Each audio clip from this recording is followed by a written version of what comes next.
おはようございます。昨日ほど配信、お騒がせ YouTuber、UFO チャンネルの UFO です。令和5年12月の13日水曜日、大安。正月ことはじめ、すす払いですね。今日は新月で、朝バイト行った時、もう満天の星でした。旧の11月1日だそうです。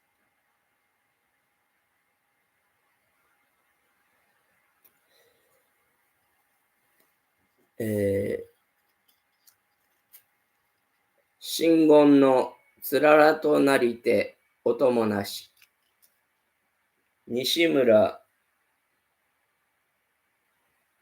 ちょっと字が何とお読みしたらいいかわかんないですけど、西村さんっていう俳人の方で、真言宗のお寺かなんかでつららを見られたんでしょうという注釈が、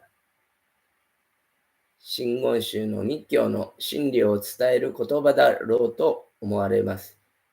静寂時のこのつらら、真言宗のお寺の屋根からのつららかもっていう解説が書いてあります。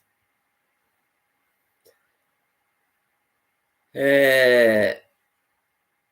すね。新月ですし、それから、なんか、先生術でいう、う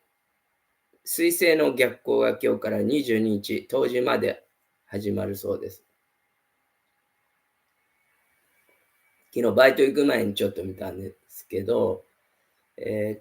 わってからだったかな。どっちか忘れたけど。水星の逆行の時はちょっとしたトラブルとかアクシデントが起きやすいんで注意しなさいっていうことを星占いの世界ではよく聞きますけど、今日朝見たやつは、次の段階行くための準備と捉えてチャンスにした方がいいっていうようなことが書いてありましてですね。普段、苦手にしているようなことに挑戦してみるとか、疎遠になっていた人に声をかけるとかいうようなことが書いてありましたけど、フェーズっていう英語がありますね。最近よく聞くんですけど、新しいフェーズに入ったとか、次のフェーズへ行くとか、多治見の高子さんもそんなことを言って、SNS を全部やめたいっていう、やめるかどうかちょっとそれはわかりませんけど、そう言って、メッセージが来てました。私は全然やめないですよ。Facebook も、YouTube も、Twitter も、ノートも大騒ぎしてますけれど、えそれが自分の役目だろうなっていう。たとえ、明日、今日か次の瞬間に、爆発して、地球が滅んだとしても、その直前まで種をまいたり、木を植える人って、フランスかどうかの、絵本作家の人が書いたやつ、有名な本がありますよね。おじいさんが木を植えて、そういう感じに思っていますが、あの、いいことだか悪いことだかわかんないんですけど、自分の役割かなっていう気はしています。で、朝、バイト出てくとき、そんなに寒くはなかったですけど、星が綺麗で、新しいフェーズかどうかわかんないんですけど、気分が改まった感じは、新月ってこともあってはしましたですね。で、なんか、自分も世界も全くこの、ただものでなくて、ただごとでない感じがしました。えいいことも悪いことも、続いて、行くって感じでしたけど、立ち会うしかないんだよ。答えの方が開けていくのを見ていくことかなっていうふうには思ったんですけど、今、よくシャンタンが、これからというか、古神道で古神道だったと思います。物を言う時代が来るっていうことを言う。大本教だったかもしれませんけど、どっちかですね。物を言うっていう、そういう時代に入ってきているのかなっていうことは思います。パー券ですね。パー券の問題も、誰がリークしたのかはわかんないにしても、次から次へ出てきてますよね。ああいうのもも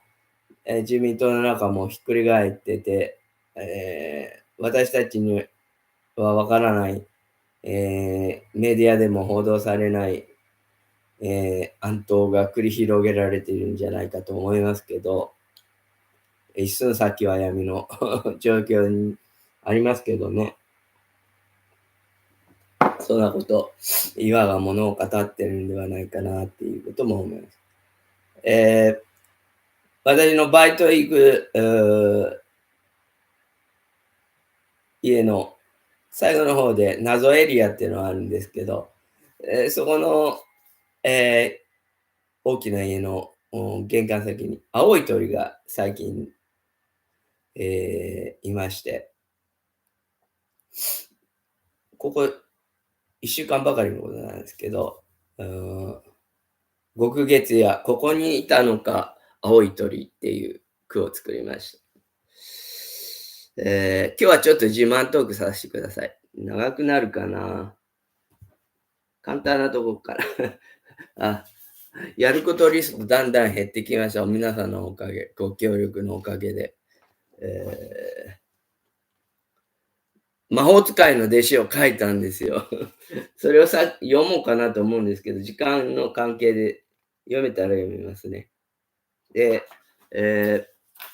年賀状もこういうふうに、前言った、よく少なくして足ることを知るってやつを、こういうイメージで書こうかなという、ちょっと書き出してはいるんですけど、で、絵の方もね、こういう感じの、柚子の実のその凸凹の明かりかな。これは、昨日、おとついか。下のいとこの家から、こんなみかんと柚子をいただいたんで、それを書いているわけですけど、それから、三重文教会で、11日おとつい11日は三重文教会の月並祭で、去年もいただいたんですけど、締め飾りとキウイもいただきました。もらい物が続々集まってきて、嬉しい限りで、今年はなんか本当に思わぬプレゼントをたくさんいただいて、年で本当にありがたい、感謝しています。で、自分もこう、やることリストで、次々と、書き出さなくても、たまに動けなくって、もう本当に自己嫌悪に陥ることも多いんですけど、昔に比べて、できることが増えてきてるのは本当にありがたいなと思っています。で、魔法使いの弟子ですね。もう10分近くなんで読めるだけ。昨日書いた分だけ、本当にゴジラを見に行ったんですよ。宮本さんが原発にこだわらずに向き合ってみたらって言われて、あ、そうかと思って、Facebook 友達の田畑さんがゴジラを一生懸命すごいって言ってたので、それを見に行って、あれが先月の何時かで、もう1ヶ月ぐらいで、それ見たのにまだ全然書けてなかったのが、こうやってようやく浄化の場面が始まったんですが、これは原案なので、原案。で、実際にどうなるかはわかんないんですけど、昨日かけた分だけ、ちょっと読ませていただきます。色ヶ浜からいよいよ浄化が始まった。敦賀湾に面したこの浜は、水も美しいと評判で、砂の小島2つからなる水島を眺めることもできた。その人はすでにかなりきついと言って身構えていた。おそらく出発以前から今回の相手がどういうものかはっきりと分かっていたのだろうと思われた。というのも、先に触れたように、大型の焼酎やウイスキーの容器に入れた平和の水を十数本も用意し、車に積んできていたのだった。私もその観光地が寂れているのは感じ取っていたので、それを言うとその人は私の直感を正しいと認めてくれた。二人で祈りと気合をその爆弾のような平和の水に記念を合わせて海へ放り入れた。波しびきが上がったが、あっという間に波間に飲み込まれてしまった。日本海へ突き出たたちまち岬まで小さな半島をぐるっと海沿いに道を走りながらいくつかの漁村や浜で何度も同じような試みを続けた。しかし、その人は一向にその成果を感じないと言って、焦りの表情が濃くなった。ある浜から半島の方を、半島の山手の方を振り返ると、その山並みの背後から黒い雲がヤマタのオロチのように鎌首をもたげて八方の空へ広がっているように見えた。私がヤマタノオロチみたいだねと言うと、その人は大きくうなずいたが、黙って息を飲み込んだ。こういうどうでしょうか作品としていいとか悪いとかなく、書けたのが嬉しいので、本当に自己満足なんですけど、このいろは浜の、ことについて、本当はね、場所が奥の細道で色ヶ浜に寄ってて、その、ことをちょっと調べて、福井の観光協会がホームページで出してるやつとか見て、これを書こうと思ったんですけど、書き始めたら全然違うことになってしまって、ちょっとそれ、小萩地で、増穂の子飼い、小杯、芭蕉が句を詠んだ地、敦賀川に面したこの浜は、水も美しいと評判で、これを書き写したんだ。砂の小島2つからなる水島を眺めることもできます。ここだけ引用しました。松尾芭蕉も船を仕立て、色ヶ浜に渡り句を読んでいます。芭蕉が休息した本龍寺には、芭蕉の気分及び句碑が残されています。句碑には、小萩地で、増穂の子飼い、小杯、衣着て、子飼い広湾、色の月と刻まれています。奥の細道の原文で、その、色ヶ浜へ行ったところですね。16日、雲晴れたれば、増穂の子飼い広湾と、種の浜に船を走らす。海上七里あり、天や何がしというもの、墓子、小竹筒など細やかにしたためさせ、しもべあまた船に取り乗せて、追い風時の間に吹き尽きぬ。浜はわずかなる天の小家にて、わびしき法華寺あり。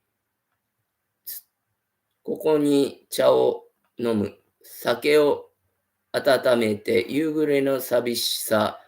感に耐えたり。ちょっと読み方違うかもしれないです。で、二つ読んでおられるんですけど、寂しさや須磨に勝ちたる浜の秋。